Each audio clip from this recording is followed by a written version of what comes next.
হ্যাঁ, ডেফিনেটলি যেটা বললেন যে 200 রান চেস করতে গেলে ব্যাটসম্যানদের রোলটা অনেক ইম্পর্টেন্ট।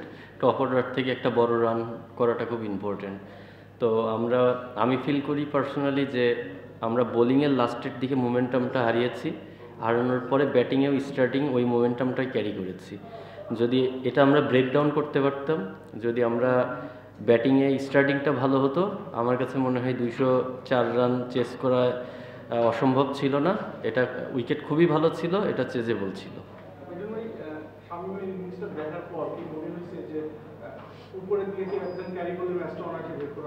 হ্যাঁ, ডেফিনেটলি ওইটাই না, আসলে এন্ড অফ দ্য ডে আপনি আফসোস করতে পারবেন না, কারণ টুর্নামেন্টের জাস্ট শুরু, এটা এখনও লং ওয়ে টু গো।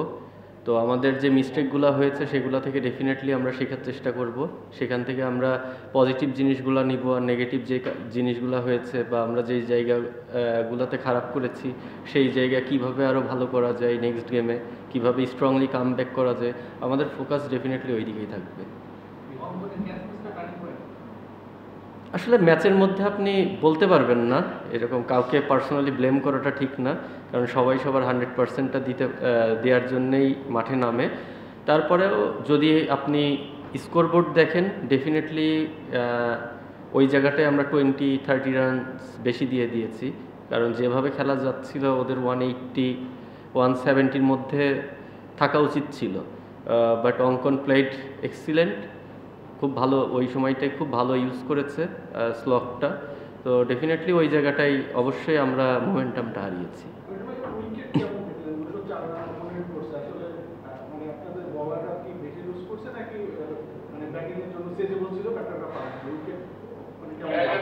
না, আসলে ইন্ডিভিজুয়াল কাউকে ব্লেম করা যাবে না এখানে।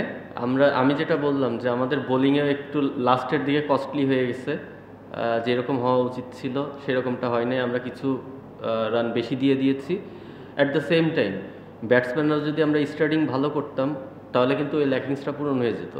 তখন কিন্তু ওই 204 রান চেস করে ফেললে কিন্তু টিমের এনভায়রনমেন্ট বা টিমের চেহারা অন্যরকম থাকতো, বা সবার মধ্যে সেই কনফিডেন্সটা থাকতো অন্যরকম।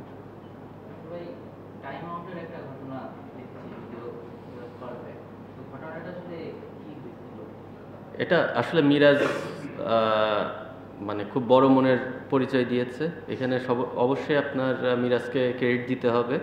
সো ব্যাটসম্যান ঠিক টি-20 ম্যাচে এমন হওয়া উচিত না, ব্যাটসম্যান সবসময় রেডি থাকা উচিত। ও রেডি হতে একটু লেট করেছে, ও হয়তো বা বুঝতে পারে নাই যে এত কুইক উইকেট পড়ে যাবে, ও রিল্যাক্সে রেডি হচ্ছিল, জাস্ট এই জন্যেই ওর আসতে দেরি হয়েছে, আর কিছুই না।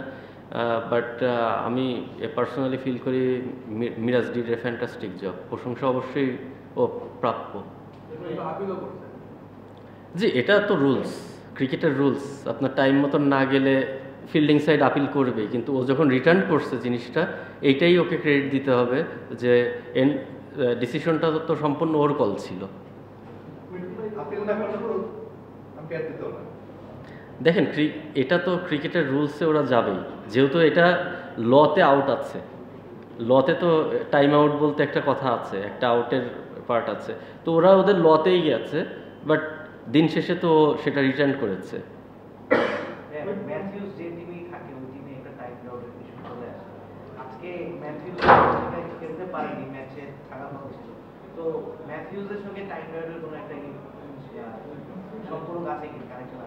আমি আসলে এটা জানি না ভাইয়া, ম্যাথিউস যদিও আমাদের ড্রেসিং রুমে নাই, সো হয়তো বা ওর আসার কথা ছিল, বাট ও তো এখন নাই, তো ম্যাথিউসের প্রসঙ্গটা এখানে অপ্রাসঙ্গিক।